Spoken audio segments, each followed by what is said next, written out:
Aisha Thompson's phone screen lit up in the darkness of her tiny East New York apartment, the pale blue glow casting shadows on her tear-streaked face.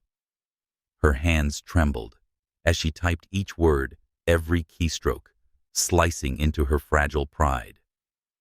Malik, I need $85 to buy formula for Maya. I wouldn't ask if it weren't important. I'm sorry. She hit send, her heart pounding a fragile hope in the frigid air. From the corner of the room, the shrill cries of Maya, her 3-month-old daughter, pierced the silence like a cruel reminder of reality. Aisha opened her banking app, 217. The fridge was empty, except for an expired yogurt container and half a water bottle. The tiny apartment with water-stained cracks sprawling across its walls was freezing her. Heating had been shut off the month before. She pulled the thin blanket tighter around Maya and whispered, "Mama's going to figure this out, baby. I promise." But the promise sounded more like a desperate prayer than an actual plan. Her eyes drifted to the crooked family photo on the wall. Just her and Malik, her brother beaming during a long-ago picnic. 3 years ago, they'd had a brutal fight over Marcus. The boyfriend Malik warned was toxic. Blinded by love, Aisha screamed, "You don't get to run my life." Malik walked out, and they hadn't spoken since. Pride had kept her silent until now. Now, for Maya's sake, she swallowed her shame and reached out. Aisha didn't know that the number stored in her phone no longer belonged to Malik. It now belonged to Ethan Caldwell, a 42-year-old billionaire in his luxurious penthouse in Midtown Manhattan. His eyes were weary after a long day of meetings, and Ethan glanced at the unfamiliar message at 2:13 a.m. His finger hovered over the keyboard ready to type wrong number and return to his financial report. But something about the raw desperation in Aisha's words formula for Maya important. "I'm sorry," made him pause. Back in Aisha's apartment, the phone remained silent. Each second that ticked by hammered her hope like a relentless drum. "Malik, please," she whispered, clutching Maya close, trying to soothe the hungry cries of the infant in her arms. She had no idea that her message had reached a stranger, a man with the power to change the fate of her and her daughter forever. Maya's cries slowly softened in Aisha's arms, but the storm in her heart still raged. The phone buzzed suddenly, slicing through the heavy silence of the dim apartment. Aisha quickly laid Maya in her crib, heart pounding as she looked at the screen. A message from an unknown number. Wrong number. Just 2 words sharp enough to sever her last thread of hope. She sank to the floor, tears spilling freely. Had Malik changed his number to cut her off for good? Or worse, did he no longer care, even knowing she was desperate for Maya? She covered her face, stifling her sobs. But with what little strength she had left, she typed one more message, her fingers trembling. "Malik, it's Aisha. Please. Maya needs a formula. I need your help." She hit send, no longer daring to hope. Meanwhile, in his Manhattan penthouse, Ethan Caldwell stared at the message. Aisha's text glowed on the screen, raw with pain and sincerity. He was suddenly pulled back into a long-buried memory, a bitter winter night, when he was a boy, held in his mother Loretta's arms as she wept because she couldn't afford bread. "No one should have to go hungry," she had said. Her words echoed now, pressing on his conscience. He typed quickly, "Your kid really out of formula." The message appeared on Aisha's phone, and she froze. This wasn't Malik. Doubt surged through her. Was this some scam? A creep preying on her vulnerability? But Maya's faint cries urged her on.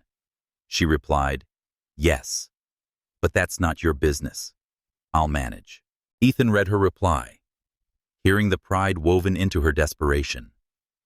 Without overthinking, he opened the 24/7 Walmart app on Evergreen Avenue and ordered 6 cans of premium baby formula rush delivery within the hour. He messaged again. There's an order at Walmart on Evergreen Drive. Aisha Thompson. Just show your ID. Babies shouldn't go hungry. Aisha stared at the message, stunned. Who would do this? For a stranger. She typed back. Why are you doing this? Who are you? Ethan replied. Because I can. Go get the formula. Still unsure, but with no choice, Aisha wrapped Maya in a thin blanket, pulled a knit hat over her tiny head, and stepped into the cold streets at 3 a.m. At Walmart, she handed her ID to the pickup counter clerk, feeling the woman's eyes scan her with veiled judgment. 6 cans of formula. Somebody's generous, the clerk said, tone laced with implication. Aisha lowered her head, shame washing over her like a slap. But as she looked at the bags filled with enough formula to feed Maya for a month, she swallowed her pride and whispered, Thank you, whoever you are. She texted him again. I got the formula. Thank you so much. I don't know what else to say. Back in his penthouse office, Ethan smiled faintly. He hadn't planned to reply, but he typed, Take good care of her. That's enough. He set the phone down, his gaze drifting to a photo of his mother on the desk, a woman who once fought poverty to raise him. In her tiny apartment, Aisha held Maya close, feeding her with the new bottle, her heart filled with gratitude and a growing curiosity. Who was this stranger? And why had he helped her, a single black mother in a city that so often looked the other way? The first light of dawn slipped through the torn curtain in Aisha Thompson's apartment, falling gently across Maya's peaceful face. The baby now slept soundly, full and content. Aisha sat in her worn-out armchair, phone clenched in her hand, eyes fixed on the last message from the mysterious stranger. Take good care of the baby. That's enough. Gratitude and suspicion swirled in her chest, keeping her awake. Who was this man? Why had he helped her without asking for anything in return? His actions felt almost too good to be true in a city like New York, where kindness was as rare as winter sunlight. She decided to reply, even if to test him. I don't know who you are, but thank you for saving us last night.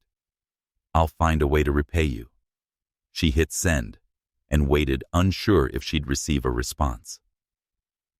In Manhattan, Ethan Caldwell sipped his coffee in the sleek kitchen of his penthouse when his phone buzzed.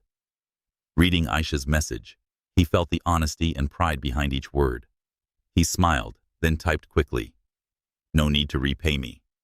But if you want, keep me updated on Maya. How's she doing? He hit send, wondering if he was crossing a line with someone who was technically still a stranger. Ethan's message surprised Aisha. She hesitated, her finger hovering over the keyboard. A part of her wanted to maintain distance, but another part, the one tired of carrying the weight alone, urged her to reply. Maya slept through the night for the first time this week. Thank you. She paused, then added, What's your name? I don't want to keep calling you stranger. Ethan read the message, hesitating. He could have stayed anonymous, but something about Aisha made him want to be honest, at least partially. I'm Ethan. Glad I could help. From that moment, they began texting daily. Ethan asked about Maya. Was she eating well? Was she smiling more? And Aisha, cautious at first, slowly opened up. She shared details of her struggles, losing her nursing assistant job after giving birth, the mounting bills, and the pain of being estranged from her brother Malik. We fought 3 years ago over my ex, she wrote one night while Maya slept. Malik was right about him, but I was too stubborn to admit it. Now I don't even have his number. Reading her message, Ethan felt a pang of empathy. He replied, Family can forgive Aisha. Maybe Malik still wants to hear from you. Want help finding him? One morning, Ethan texted her again. Are you looking for work? I know a medical transcription company hiring remote positions. With your CNA certification, you could qualify. Aisha's heart raced, but doubt crept in. A remote job sounded like a dream. She could stay with Maya and still earn income, but empty promises had burned her. How do you know about this company? Is it real? She asked, cautious. Ethan replied, It's legit. I have a friend who works there. If you're interested, I can send their contact info. Aisha wrestled with herself. She opened her cracked old laptop and searched MedScript transcription. The website looked professional, but she remained wary. Suddenly, a fake message popped up from another number, claiming to be Ethan asking for her info. Panicked Aisha nearly pulled back from everything, but she called the honest Ethan to be sure. It's me, Ethan answered, calm and warm. Don't send anything to anyone else. I'll have Tanya, the director at MedScript, contact you. That afternoon, Tanya Carter called. Her voice was friendly but professional. Ethan says you're a strong candidate, she said. We need people familiar with medical terms. Want to give it a shot? Meanwhile, Ethan instructed his assistant, Clara Bennett, to look into Malik Thompson. Full name, Malik Robert Thompson. 29, electrician based in New York, he said. Clara, ever dry-humored, raised an eyebrow. You playing guardian angel now, Ethan? Who is this girl? Ethan chuckled. Just someone who needed help, Clara warned. Careful. Digging into someone's life without them knowing can get messy. Ethan nodded, but he knew he couldn't walk away. Something about Aisha, her resilience, her love for Maya, made him want to do more. Back in her small apartment, Aisha watched Maya playing with a worn-out stuffed elephant, feeling a flicker of hope. This transcription job could be her way out. But when she texted Ethan, the question slipped out before she could stop herself. Why are you helping me? We haven't even met, Ethan replied. Because I watched my mother struggle the way you are, and because Maya deserves a chance. Aisha read the message, warmth spreading in her chest, but part of her remained guarded. In a world riddled with injustice, Ethan's kindness was a light. But she couldn't help but wonder, was there a hidden cost behind it? Aisha. Thompson sat in front of her cracked screen laptop, the dim glow of the display lighting her face, which was full of determination. It had been a week since she started her medical transcription job at MedScript Transcription, and for the first time in months, she saw a glimmer of hope. Small payments from the job had started to trickle into her account, enough to pay the electricity bill and buy a little more food. Lying in the crib beside her, Maya slept peacefully with her worn stuffed elephant clutched tightly in her hand, her rosy cheeks warming Aisha's heart. But her joy was clouded by the looks and whispers from her new co-workers. During the first virtual meeting, Aisha sensed the scrutiny. When Tanya Carter introduced her as a candidate referred by Ethan, a few co-workers exchanged glances through the webcams. After the meeting, an internal message from a colleague named Karen appeared in the group chat. Someone's got a good connection, huh? Must be getting special treatment. Aisha read the message, her face burning with embarrassment and anger. As a black woman, she was no stranger to judgment, but being seen as someone who got ahead only because of favors cut deeply into her pride. She wanted to prove she was worthy, not because of Ethan or anyone else, but because of her merit. She worked hard, completing complex medical audio files with high accuracy, but the pressure didn't stop. Sensing Aisha's tension, Tanya sent her a private email. Karen has requested that you complete an additional assessment to ensure quality. I know you have nothing to prove, but would you like to take it? Aisha clenched her jaw and replied, I'll take it. The test was a difficult audio file with complex medical terminology and poor audio quality. Aisha stayed up until 2 a.m. Headphones clamped on fingers flying across the keyboard, determined not to let prejudice win. She added a note to Tanya when she submitted it. I'm here because of my ability, not because of anyone else. Meanwhile, at Caldwell Enterprises headquarters in Manhattan, Ethan Caldwell faced his kind of pressure.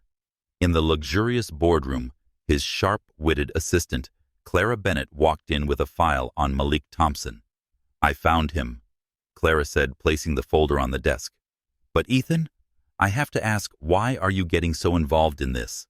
Who is Aisha to you? Ethan looked out the window, his gaze distant.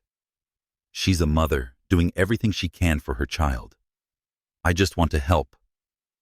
Clara raised an eyebrow, her voice dry. Help or save. You're a white billionaire. She's a single black mother from the East Side. What do you think people will assume? That you're playing guardian angel, or worse, that you have ulterior motives? Her words hit like a punch. Ethan knew she was right. That morning, he read an article about racial inequality in East New York families like Aisha's being pushed out by development projects like those from his own company. He remembered when his mother Loretta had been humiliated by a shop owner who said she didn't look like she could afford anything, just because she was a struggling single mom. I don't want her to see me as someone handing out favors, Ethan said quietly. I just want her to have a chance. Clara nodded, but warned, be careful, Ethan. Your kindness could easily be misunderstood. That evening, Aisha messaged Ethan, her tone gentle but questioning. I got the job at MedScript. Thank you. But I have to ask, why are you doing all this? We've never even met.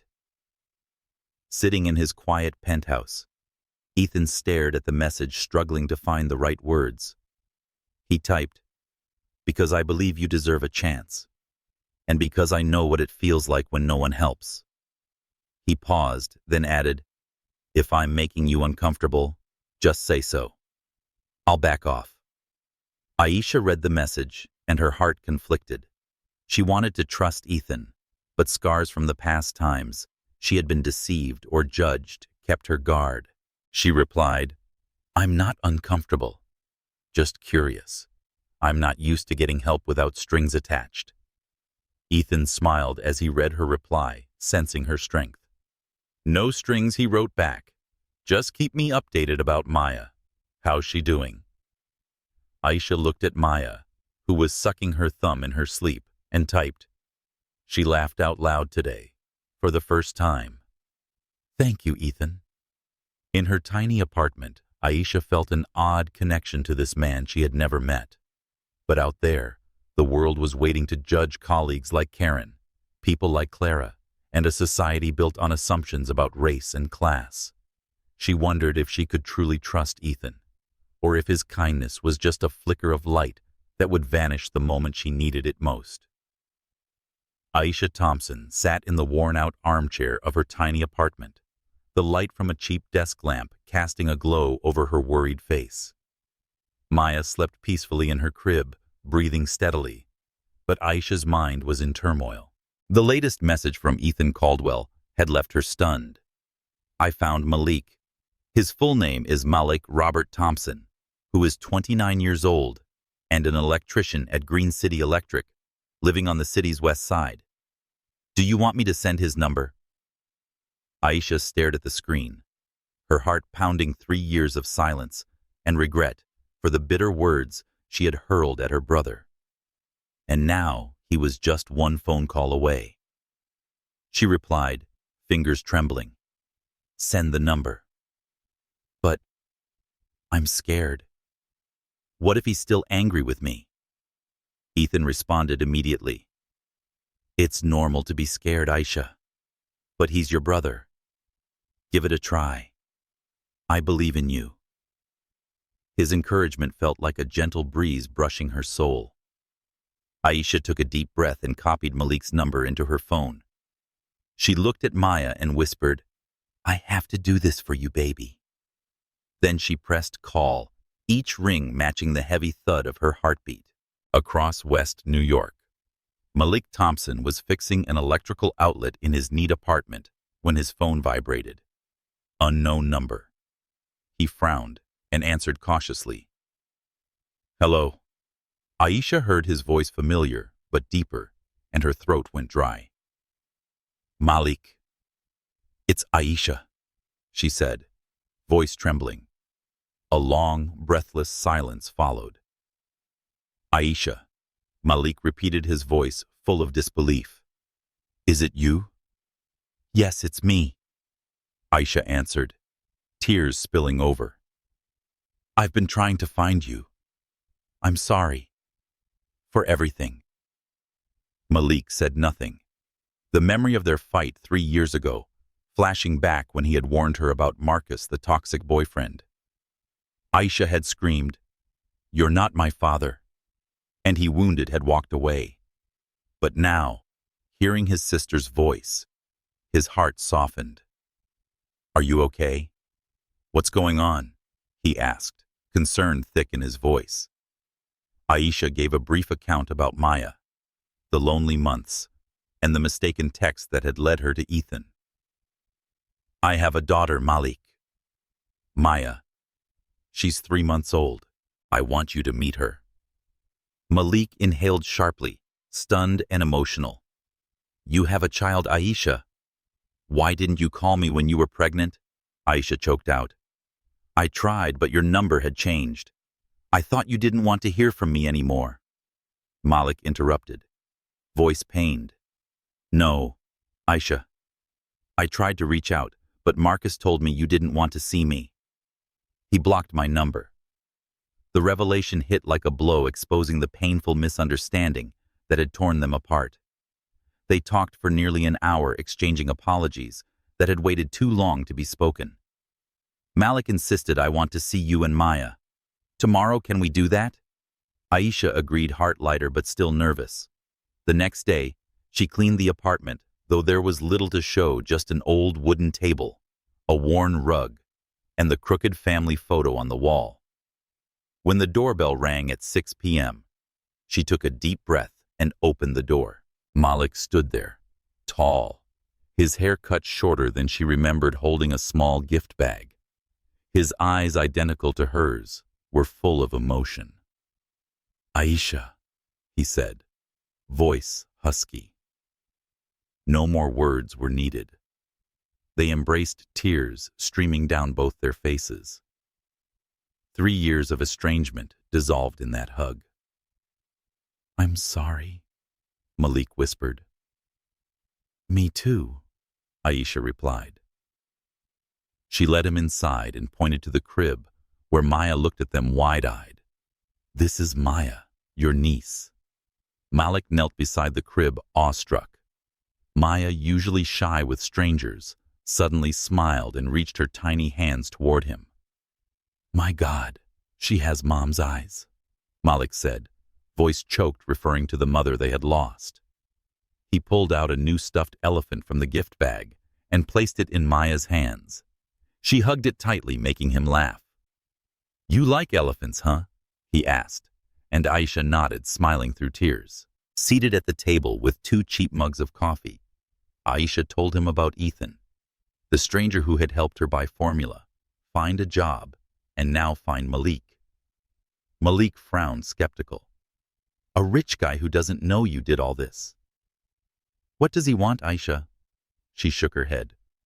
"I don't know, but he's never asked for anything. Maybe he's just kind." Malik scoffed. "Ends kind without a reason, especially a rich white man. Be careful, sis." Aisha nodded, but deep down, Ethan was no longer just a nameless stranger. He had given her hope and a bridge back to her family. She texted Ethan after Malik left. "I just saw Malik. He loves Maya. Thank you, Ethan.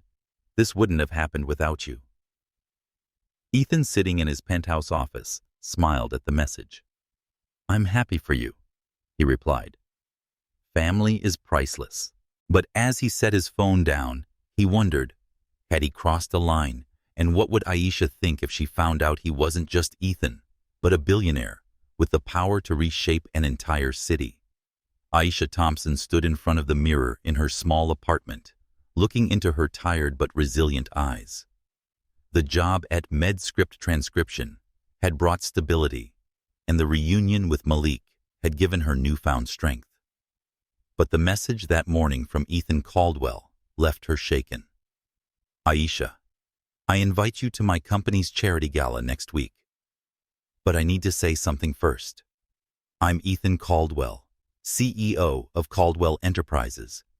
I hope this doesn't make you uncomfortable. Aisha reread the message over and over, her heart pounding. Ethan wasn't just a kind stranger.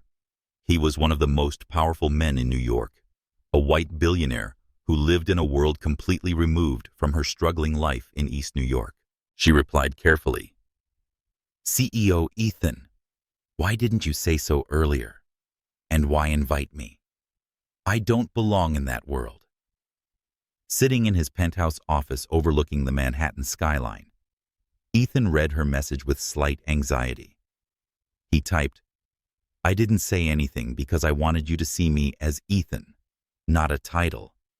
I'm inviting you because I want to meet you and because this gala raises money for single-parent support programs. You'll inspire people. Aisha read his message feeling honored and yet overwhelmed. A fancy gala. She, a black single mother stepping into the world of the ultra-wealthy. The thought made her tremble. At Caldwell Enterprises, Ethan faced his pressures. The board of directors was pushing forward with the East Side redevelopment project, a plan to build luxury condos and shopping centers that would displace hundreds of families like Aisha's. In a meeting, a board member named Mr. Grayson said bluntly, We need to maximize profits, Ethan. The East Side is a gold mine if we clear out those slums. Ethan clenched his fists, thinking of Aisha's rundown apartment of Maya. I want a different plan, he said firmly. A community initiative, keeping current residents with stable rent. Grayson scoffed. Charity doesn't make money, Caldwell. Ethan didn't reply, but inside he knew Aisha had changed how he viewed business. Meanwhile, Aisha wrestled with Ethan's invitation. She called Malik for advice. He's a billionaire, Malik. A billionaire. Why would someone like him care about me? Malik at a construction site sighed. Look, Aisha, he might be a good guy, but be careful. People like him live on another planet. If you go hold your ground, don't let them make you feel small. His words made her think. She didn't want to be Ethan's charity project, but part of her was curious. She wanted to meet the man who had done so much for her. Finally, she texted, I'll come to the gala. But Ethan, I have nothing to wear for a place like that. Ethan responded immediately. Don't worry, I'll send a stylist. You have to be yourself. 2 days later, with a warm smile, a woman named Claudia knocked on Aisha's door, carrying a rack of evening gowns. Aisha tried on a sapphire blue dress that shimmered like the night sky. She barely recognized herself in the mirror. She looked strong and beautiful. But when Claudia left and Aisha went to the nearby store to buy shoes, she received the usual judgmental stare from the saleswoman. Are you sure you want to try these? They're a bit expensive, the woman said, her tone laced with doubt. Aisha clenched her fists and replied, Yes, I'm sure. The judgment, so familiar to a black woman like her, stung deeply. In his penthouse, Ethan looked at a framed photo of his mother Loretta, who had once been humiliated for being poor. He remembered when she was kicked out of a store by a clerk who said she didn't look like she could afford anything. That memory made him more determined. He wanted Aisha to feel respected at the gala, not like an outsider. He called Clara. Make sure everything is perfect for Aisha at the gala. I don't want her to feel out of place. Clara, with her usual dry humor, replied, Sure, boss. But you know what? This girl's changing you. I've never seen you like this. Ethan chuckled softly, but in his heart he wondered, would Aisha still accept him if she knew the truth? Back in her apartment, Aisha held Maya close and whispered, Mama's about to step into a strange world. Baby. But I'm doing this for us. She texted Ethan, "Thanks for the dress. I'm still nervous, but I'll come." Ethan read the message and smiled, replying, "I can't wait to see you, Aisha. You'll shine." But as she put her phone down, Aisha couldn't shake the unease in her chest. Could she ever truly stand as an equal in Ethan's world? Or would she always be a shadow, judged by cold stares and silent assumptions?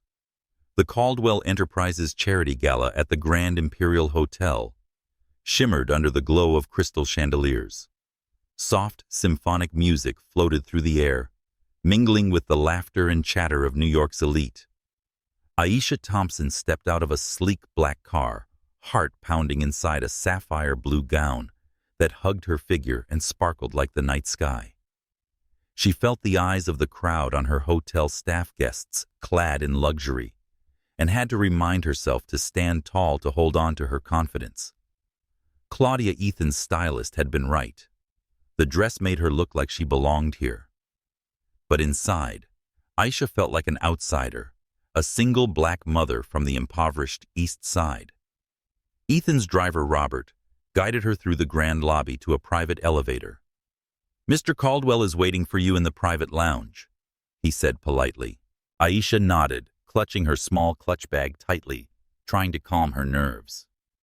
When the elevator opened, she entered a small room with windows overlooking the city lights. Ethan Caldwell stood in a perfectly tailored black tuxedo, tall and magnetic. His eyes lit up as he turned, and Aisha felt her breath hitch. This was Ethan, the man she'd texted with daily, but now he stood before her as the embodiment of wealth and sophistication. "Aisha," Ethan said, his familiar warm voice breaking the moment, stepping forward with a soft smile. "You look stunning." Aisha smiled, trying to mask her nerves. "Thank you. You're not bad yourself." Ethan chuckled, easing the tension. "I've been nervous all day, afraid I might disappoint you in person." Aisha shook her head. "No, you're still Ethan. Just with a bit more polish." They stood there looking at each other, and for a moment, the distance between the East Side and Manhattan seemed to dissolve. Ethan led Aisha down to the main ballroom, his hand gently resting at her back, offering quiet assurance. As they descended the grand staircase, every gaze turned toward them. Aisha could feel the curiosity, even judgment, radiating from the crowd.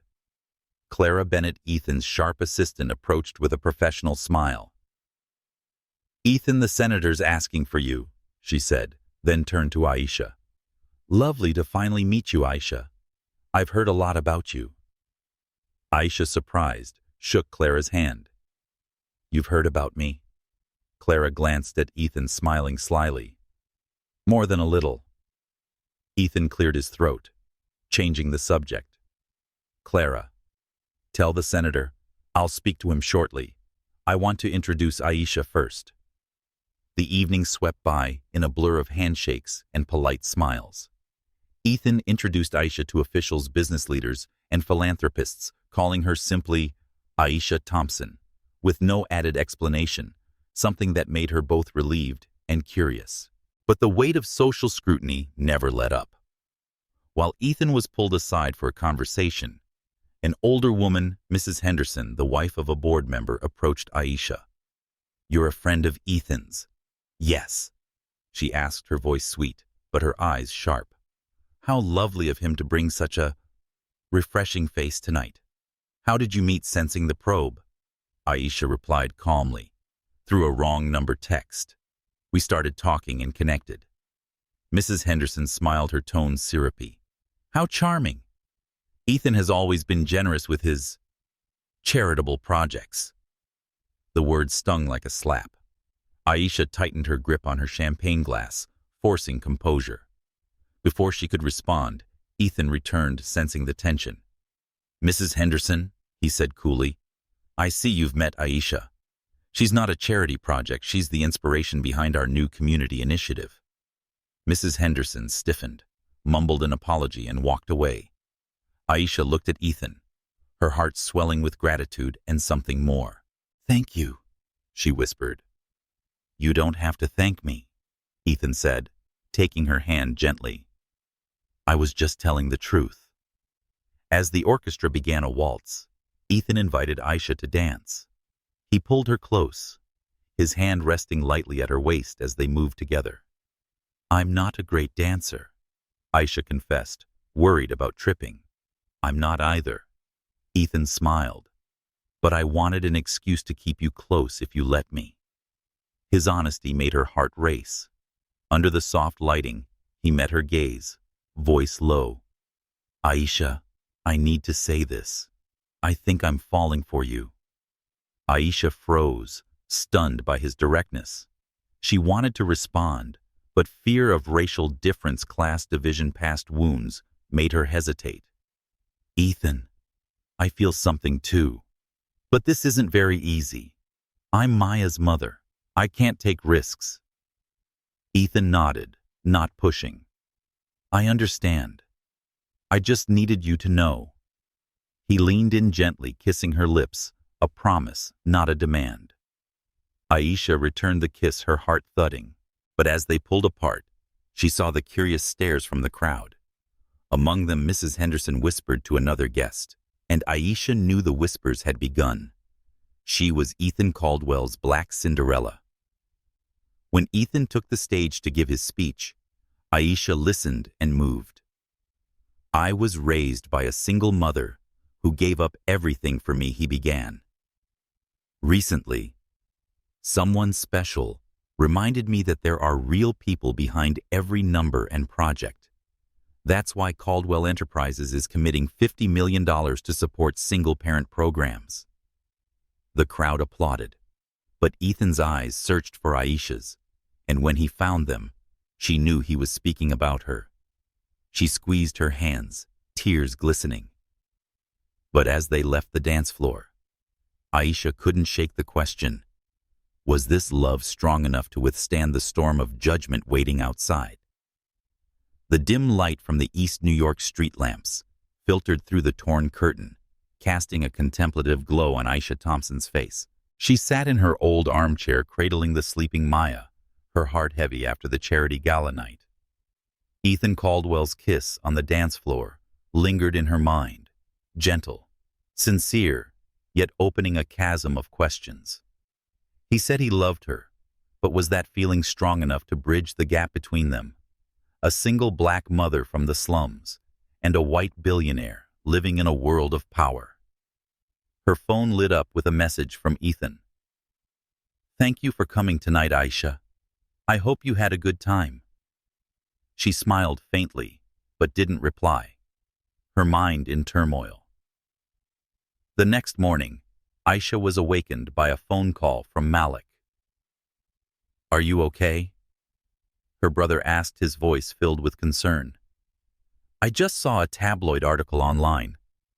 They're calling you Ethan Caldwell's secret girlfriend, with a blurry photo from the gala." "What's going on, Aisha?" She was stunned, quickly opening her old laptop, her heart pounding. The article posted on a cheap news site was titled, "Billionaire Caldwell's Black Cinderella, Love or Charity Stunt." It described Aisha as a single mother from the slums, insinuating she was using Ethan to escape poverty. The blurry photo of her and Ethan dancing sent her into a panic. "Malik, I didn't know this would happen," she trembled. "I only went to the gala because he invited me. I didn't want this." Malik sighed. "I told you to be careful with guys like him. His world is full of wolves, Aisha. They'll tear you apart just for something to talk about." "Are you sure about this guy?" Aisha remained silent, unsure of how to respond. She remembered Ethan's sincere eyes, but Malik's words and the article made her doubt. She texted Ethan, "Did you see the article? They're talking about me, about us. I don't know what to do." In a meeting at Caldwell Enterprises, Ethan read the message and immediately left the room. He called her right away. "Aisha, I just saw it. I'm sorry. I didn't expect this to go so far. I'll handle it. City of Detroit +1 councils. Forbes.com +1. Meanwhile, Ethan faced pressure from the board at the company's headquarters. Mr. Grayson, a conservative member, threw the tabloid onto the table. What is this, Caldwell? You let a girl from the East Side mock our company. Your community initiative has already worried shareholders, and now this. Ethan clenched his fists, his voice cold. Aisha is not a joke. She's the inspiration for our East Side initiative and is important to me. If you don't like it, you can leave the board. Grayson sneered. Careful, Ethan. Don't let emotions cloud your judgment. In her apartment, Aisha received an anonymous message on social media. Who do you think you are aiming so high? Stay away from Caldwell before things get worse. The message felt like a knife, making her tremble. She held Maya tighter, fearing not just for herself, but for her daughter. She called Ethan. Her voice choked. Someone sent me a threatening message. Ethan, I don't know if I can keep going like this. Maya is my priority. Ethan, hearing her voice, felt anger and helplessness. Aisha, I'll find out who did this. I promise. Don't let them scare you. You're not alone. To protect Aisha, Ethan organized an impromptu press conference that afternoon. Standing before a crowd of reporters, he spoke clearly. Aisha Thompson is not a Cinderella or a charity project. She's a resilient mother who inspired our East Side initiative, a project keeping hundreds of families in their homes at affordable rents. I'm proud to know her. He looked directly into the cameras, his voice firm. Anyone harassing her will face consequences. Watching live on her laptop, Aisha felt tears streaming down her face. Ethan wasn't just protecting her, he was publicly honoring her. At the same time, Tanya Carter called Aisha from MedScript transcription. Aisha, I have good news. You've been promoted to team leader based on your excellent performance. Don't let the gossip deter you. Aisha, emotional, realized she had proven her worth not just to Ethan, but to herself. She texted Ethan, "Thank you for standing up for me. I just got promoted. I want to continue, but I'm still scared." Ethan replied, "I'm here, Aisha. We'll face everything together." But as night fell, Aisha watched Maya sleep, her heart still uneasy. The article, the threats, and Mrs. Henderson's gaze at the gala reminded her that Ethan's world was full of risks. She wanted to believe in his love, but was love enough to overcome the prejudices waiting to tear them apart? Ethan looked out over the city in his penthouse, gripping his phone. He knew he had brought Aisha into a harsh world and was determined to protect her. But could he shield her heart from the wounds society was trying to inflict? The first rays of sunlight filtered through the window of the small apartment in East New York, illuminating Aisha Thompson's face as she prepared a bottle for Maya. After the turmoil from the tabloid article and threatening messages, she felt exhausted. But Ethan Caldwell's press conference sparked a glimmer of hope. He not only defended her publicly, but also openly honored her strength. However, Aisha knew the journey ahead remained fraught with risks, especially as she and Ethan embarked on a relationship that crossed racial and class boundaries. Today, Ethan would visit her apartment for the first time, and she felt both excited and anxious. Aisha tidied up the apartment, though there was little to showcase: a chipped wooden table, a worn rug, and a crooked family photo on the wall. She donned a simple dress, not wanting to appear overly effortful, yet still aiming to look neat. In a pink onesie, Maya played with the stuffed elephant Malik had given her, her big eyes observing her mother. Aisha whispered, "Uncle Ethan is coming today, sweetheart." "What do you think of him?" Maya beamed as if in agreement, making Aisha laugh.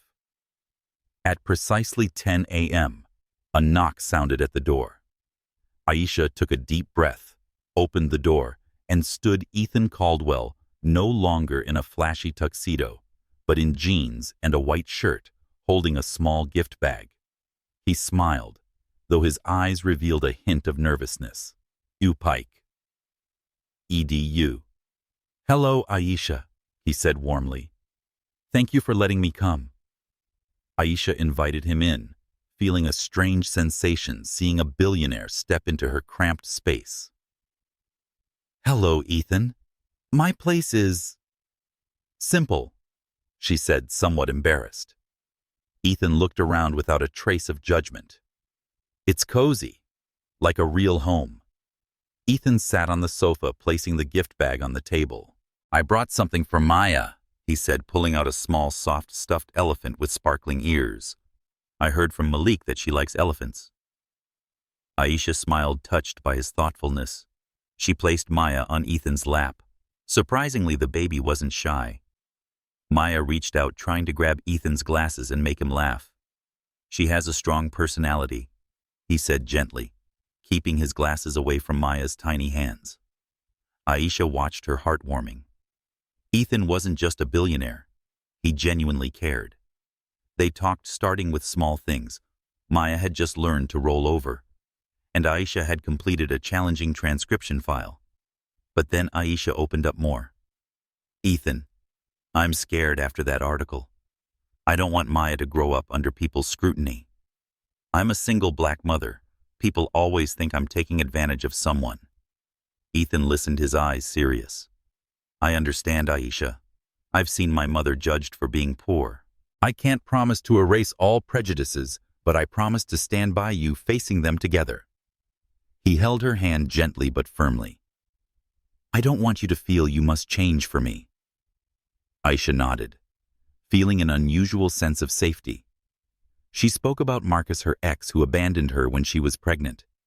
"He said he wasn't ready to be a father, then blocked my number. After that, I learned not to trust anyone." Ethan shared his childhood. "My mother. Loretta worked 3 jobs to raise me. Once we were evicted because we couldn't pay rent. If it weren't for a stranger's kindness, I don't know what would have happened to me." His sincerity made Aisha feel closer, as if they weren't so different. Their conversation was interrupted when Mrs. Rosa, Aisha's neighbor, knocked on the door. "Aisha." "I have to thank you," Mrs. Rosa said emotionally. "Thanks to Mr. Caldwell's project, my family stays in this area. My son can continue at his old school without having to move." "What did you say to him to make this happen?" Aisha was surprised, looking at Ethan. He smiled modestly. "Aisha is the inspiration. She reminded me that every family deserves a home." Mrs. Rosa hugged Aisha, moving her deeply. After she left, Aisha turned to Ethan. "You didn't mention the East Side Initiative had progressed this far." Ethan nodded. "We've purchased this building and renovations will start next month. No one will be evicted. I want the East Side to be where people like you and Maya feel safe." Aisha looked at him, feeling both proud and amazed. He wasn't just helping her, he was transforming the community. But she still asked Ethan, "Why me? You could help anyone." Ethan looked into her eyes, his voice deep. "Because you're not just anyone. You're the one who made me want to become a better version of myself." When Ethan left, leaving behind the stuffed elephant and a promise to call again, Aisha held Maya, feeling her heart open. But she knew the road ahead wouldn't be easy. Prejudices, media pressure, and their differences still loomed. Ethan looked at Aisha's message in his penthouse. "Thank you for today. Maya loves the elephant. I'm learning to trust you." He smiled, but his heart was heavy. He had brought Aisha into his world, and now he had to protect her from what was to come. Aisha Thompson sat in her small apartment, the dim light from the desk lamp casting shadows on her anxious face. Maya slept peacefully in her crib, clutching the new stuffed elephant Ethan Caldwell had given her. But Aisha's mind was in turmoil. Ethan's visit yesterday had sparked hope for a genuine relationship. But a new article in the New York Star this morning felt like a punch to the gut. The headline screamed, "Black Cinderella, Romantic Love," or Aisha Thompson's climb to the top. The article not only repeated the offensive insinuations from previous tabloids, but also delved into her past, labeling her as an unemployed single mother before she seduced Ethan. A photo from the gala capturing their dance was enlarged with the caption, "Caldwell enchanted or exploited." Aisha trembled, feeling as if the whole world was judging her. She opened social media, only to find a barrage of malicious comments. "She's just after Caldwell's money."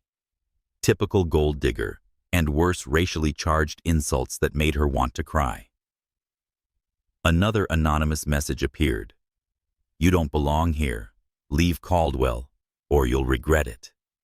Overwhelmed by fear, Aisha held Maya tighter, feeling the protective walls she'd built for her daughter crumbling.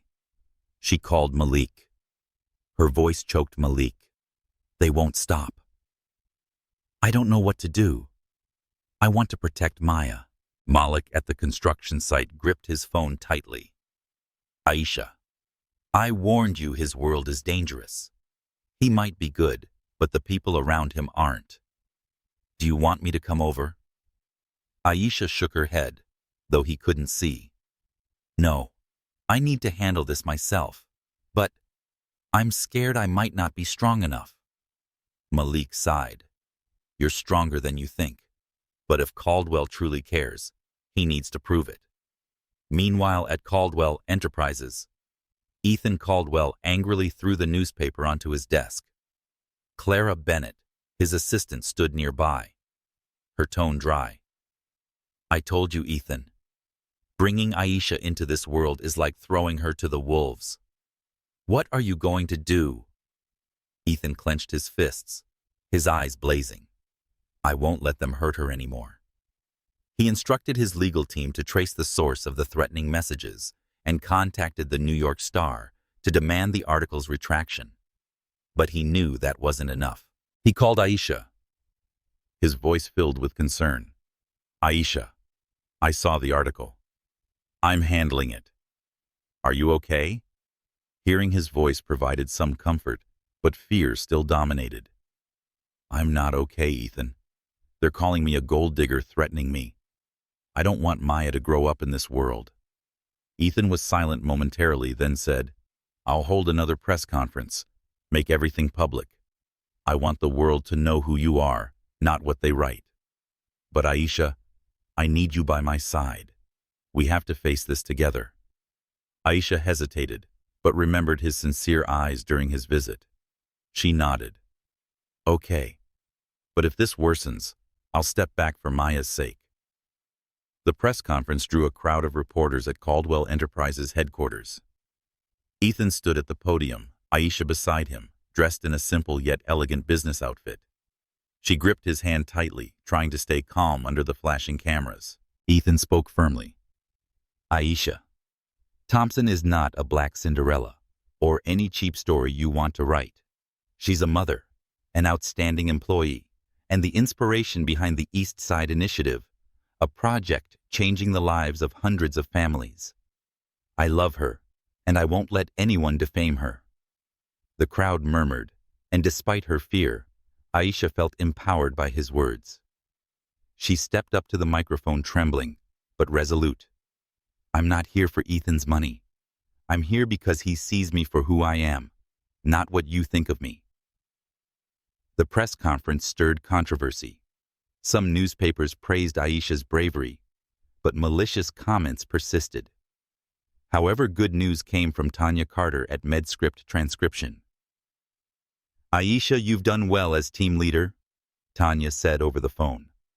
"We want you to lead a new training project for employees. You deserve it." Aisha moved and realized she was fighting for love and herself. She texted Ethan, "Thank you for letting me speak. I've just been assigned a new project. I want to try, but we need to take things slowly." Reading the message in his penthouse, Ethan smiled, but his heart was heavy. He knew he'd thrust Aisha into the storm, and people like Mr. Grayson on the board wouldn't let go easily. Grayson had emailed Caldwell, "You're turning the company into a joke. Withdraw from the East Side project, or we'll call a shareholders meeting. Ethan deleted the email more determined than ever. He replied to Aisha, "Congratulations on the new project. I'm here, Aisha, no matter what." In her apartment, Aisha watched Maya now trying to crawl on the rug and smiled. She had faced public opinion and fear and remained standing. But she knew the challenges weren't over. The threatening messages, judgmental eyes, and pressures from Ethan's world still loomed. Would their love be strong enough to overcome? Or would she have to choose between her heart and Maya's safety? A year later, the gentle early summer sunlight filtered through the private garden of a high-rise building in Manhattan, where Aisha Thompson stood before the mirror, gazing at herself in an elegant ivory wedding dress.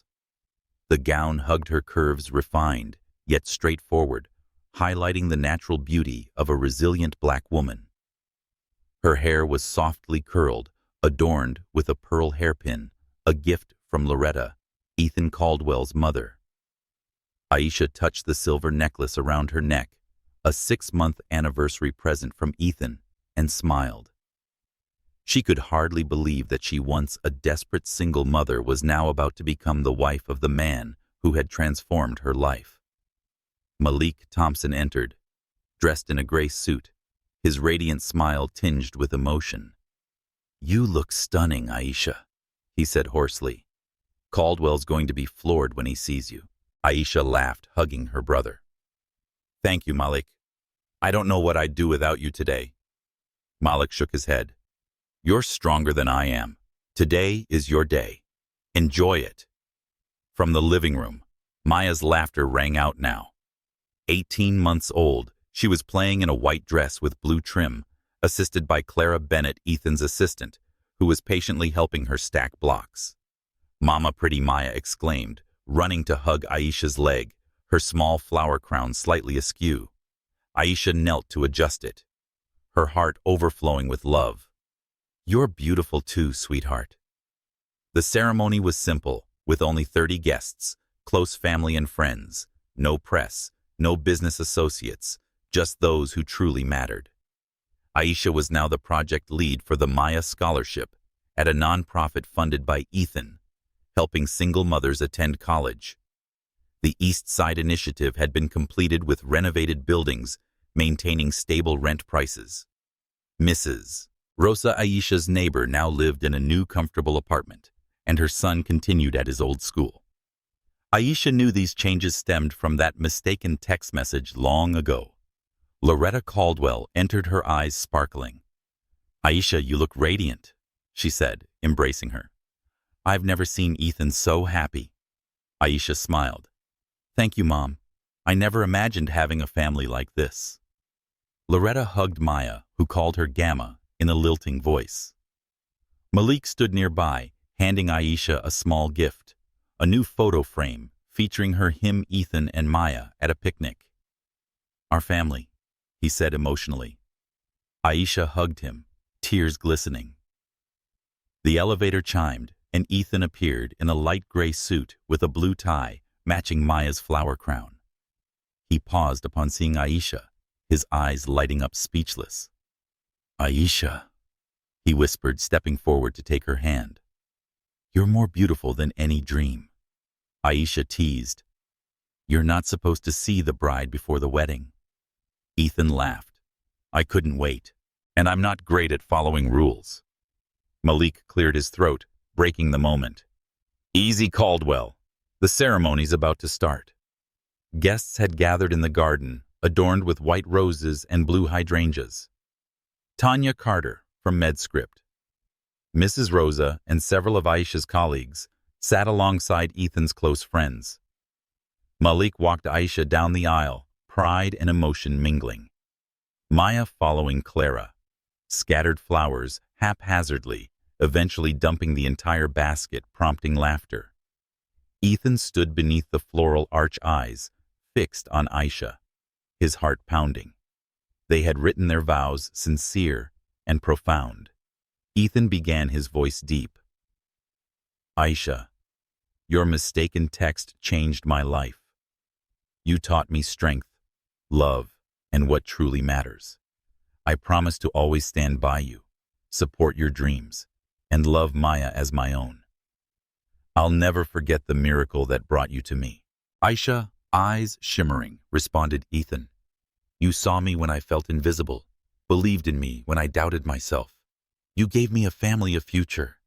I promise to face every challenge with you, remind you of your true heart, and love you daily for who you are. In her vows, she mentioned the moment she nearly left him out of fear after the articles highlighting her personal growth. They exchanged simple gold rings, and as the officiant declared them husband and wife, Ethan kissed Aisha, gentle yet full of promise. Maya, held by Malik, clapped joyfully, eliciting laughter. At the intimate reception, Ethan danced with Maya, letting her stand on his shoes, her laughter echoing through the garden. Aisha stood beside Malik, sipping champagne. What are you thinking? He asked. Aisha smiled. About the night I texted Ethan thinking it was you. I was afraid you didn't care anymore. But maybe it wasn't a mistake. Maybe it was destiny. Malik nodded, watching Ethan and Maya. Maybe you texted the right person, Aisha. He hugged her, whispering, You deserve this happiness. As Malik took Maya upstairs to sleep, Ethan led Aisha to the dance floor for their first dance. He held her close, whispering, Happy Mrs. Caldwell. Aisha smiled, resting her head on his chest. Happier than I ever thought possible. Yet in her eyes, there was a flicker of concern about the challenges ahead, about merging their two worlds. Ethan, sensing it, tightened his embrace. Together, we can do anything he promised. The lights of New York City sparkled like stars beneath the feet of Aisha and Ethan Caldwell, as they stood on the balcony of the penthouse, the night breeze carrying the warmth of summer. Aisha, in a simple white dress after the wedding, leaned against Ethan's shoulder, feeling his arms wrapped around her. Maya had fallen sound asleep in the bedroom, hugging her favorite stuffed elephant, under the watchful care of Malik and Loretta. The small but love-filled wedding celebration had ended, leaving Aisha with a sense of peace she never thought she would know. But more than that, she felt a mission not just for herself, but for others, like she once was, single mothers fighting to survive. Ethan kissed her hair, his voice low and warm. I have a surprise for you. Aisha looked up, smiling. Another surprise. Today's already too perfect, Ethan. He shook his head, pulling a folded letter from his pocket. It's not something material. It's news. The Maya Scholarship has officially launched. The first 50 single mothers have been selected starting college this fall. They'll receive full tuition and living stipends. Aisha's eyes widened, her heart racing. She took the letter, reading the confirmation lines, tears shimmering. Ethan, 50 people. It's already begun. He nodded, pride shining in his eyes. And you'll lead this project, Aisha. You understand their struggles better than anyone. Today, one of them sent a thank you letter. He handed her another letter, handwritten from a mother named Sarah. Ms. Thompson. The letter began. I once thought my dream of going to college had died when I had my baby. The Maya Scholarship gave me a second chance. Thank you for giving us hope. As Aisha read, tears rolled down her cheeks. She embraced Ethan, whispering, Thank you. This isn't just a scholarship. It's a future for them, just like you gave me. Ethan held her tight, his voice deep. No, Aisha. You're the one who changed everything.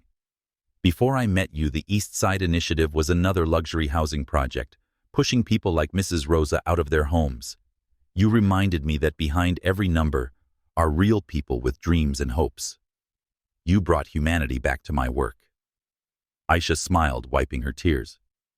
So I accidentally did all that, with a text asking for milk money. Ethan laughed.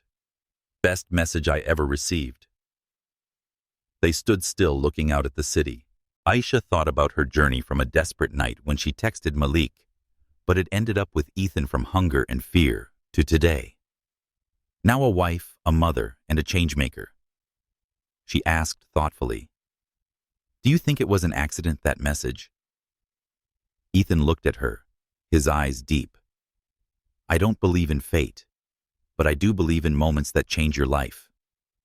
Your message came when I needed to be reminded of what truly mattered. And I replied for you from Maya, for something I couldn't explain." Aisha smiled, remembering what Malik once said, "Wrong number, right person." She turned to Ethan.